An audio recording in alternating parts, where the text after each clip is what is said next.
Start.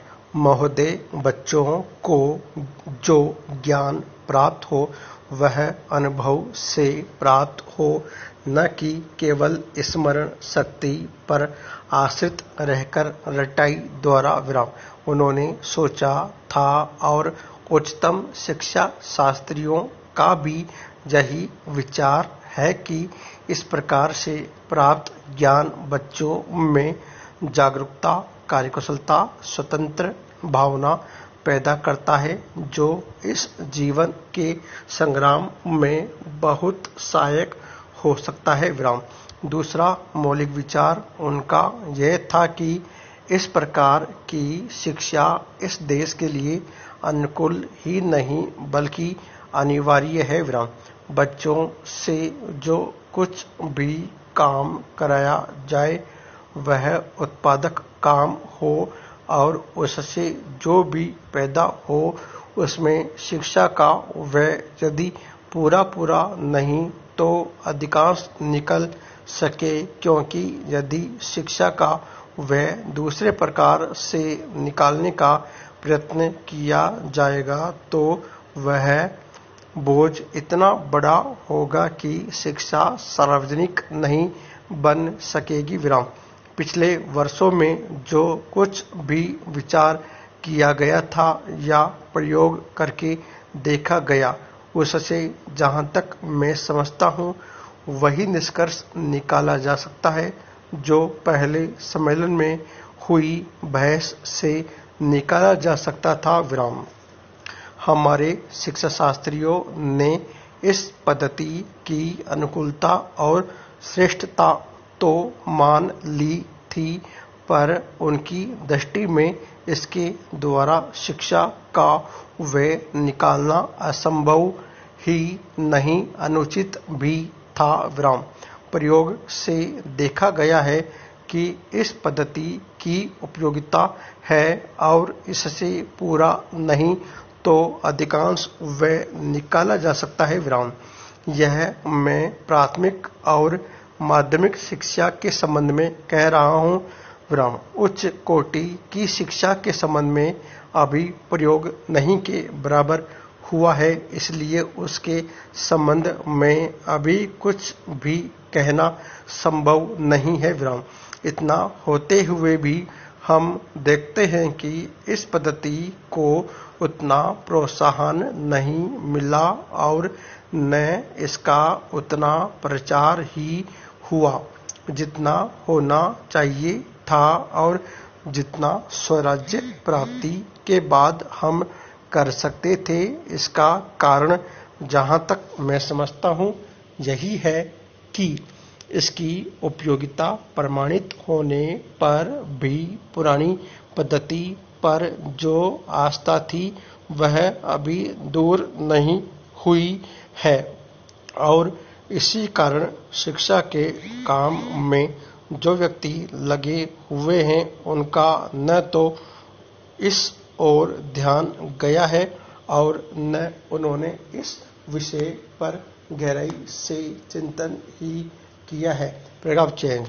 आज भी हम इतना ही कह सकते हैं कि इस पद्धति का अभी केवल प्रयोग ही किया जा रहा है विराम। इसे राष्ट्रीय कार्यक्रम मानकर हमारी सरकार ने उसको चालू करने का निश्चय किया और क्रियात्मक रूप से कुछ करने की बात तो नहीं के बराबर ही है विराम।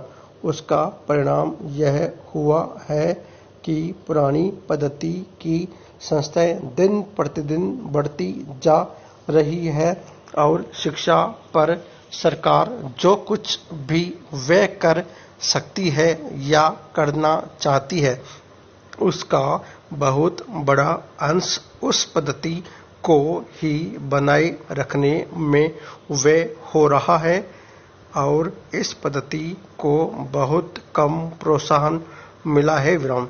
मेरा अपना विश्वास है कि शिक्षा में मौलिक परिवर्तन अवश्य किया जाएगा। Paragraph change. महोदय, बहुत बड़ा अंश अनुभव और लोगों की कही सुनी बातों से, देखे हुए दृश्यों से और कुल तथा समाज की परंपरा से प्राप्त होता है। सिनेमा इस सभी प्रकार के ज्ञान की प्राप्ति में सहायक हो सकता है, क्योंकि यह मनुष्य की दृश्य और श्रव्य अनुभूतियों के क्षेत्र को बहुत ही बढ़ा सकता है। यह एक साधारण सी बात है जिसे सभी जानते हैं कि केवल सुनी सुनाई इस बात की अपेक्षा हम पर देखे हुए दृश्य का प्रभाव अधिक पड़ता है, और हम यदि सिनेमा द्वारा किसी चीज को देख लेते हैं तो उसका उतना फल तो नहीं होता जितना स्वयं आंखों द्वारा देखने से मिलता है। उससे तो कहीं अधिक अमिट छाप किसी के सामने किसी दृश्य के वर्णन करने से पड़ती है। मन बहलाव के भी साधन कितने ही प्रकार के होते हैं। कुछ तो ऐसे हैं जो मन बहलाव के साथ साथ शिक्षाप्रद भी होते हैं और इसके विपरीत बुरे संस्कारों का साधन बन जाते हैं। मैं स्वयं यह दावा नहीं कर सकता कि मैंने बहुत सी फिल्में देखी है। सच पूछिए तो मुझे बहुत कम फिल्में देखने का अवसर मिला है, पर मेरे पास जो खबरें पहुंचती है बहुतेरे विश्वसनीय भाइयों और बहनों द्वारा जो शिकायतें पहुंचाई जाती है उनसे मालूम होता है कि बहुतेरी फिल्में दूसरी कोटि की है, जो शिक्षा अथवा मन बहलाव का साधन न बनकर बुरी वासनाओं को जागृत करती है, विशेषकर युवकों के चरित्र पर बुरा प्रभाव डालती है। हो सकता है कि इस प्रकार की फिल्में अधिक लोकप्रिय होती हो, उनके द्वारा अधिक पैसे कमाए जा सकते हों। कुछ लोग यह कह सकते हैं कि फिल्म निर्माताओं का काम ऐसी फिल्मों को बनाना है जो लोकप्रिय हो, क्योंकि वे एक प्रकार की मांग को पूरा करती है। Paragraph change. यह भी कहा जा सकता है कि फिल्मों का ध्येय मन बहलाव ही है। उसको तो तभी सफल मानना चाहिए जब फिल्में उन लोगों का मन बहला सके जिन लोगों के लिए बनाई गई हो।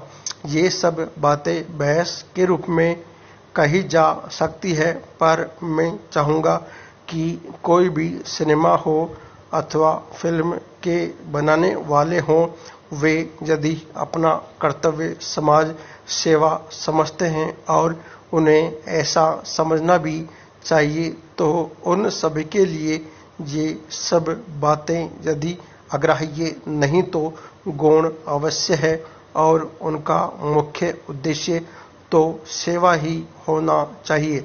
Paragraph change. सेवा तभी तक सेवा रहती है जब तक वह सेव्य का हित करे, न कि उसे गिराए।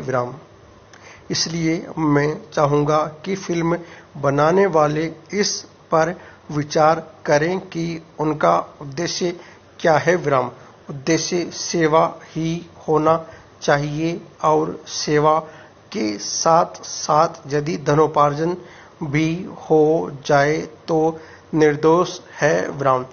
यदि धनोपार्जन ही उद्देश्य हो और सेवा न हो तो वह अग्राह्य होना चाहिए। यदि मनुष्य अपने स्वार्थवश कुछ ऐसा काम करता है जो उसके व्यक्तिगत लाभ के लिए तो ठीक हो, पर जिससे समाज को हानि पहुंचती हो, तो उसे रोकना पड़ता है पूर्ण विराम।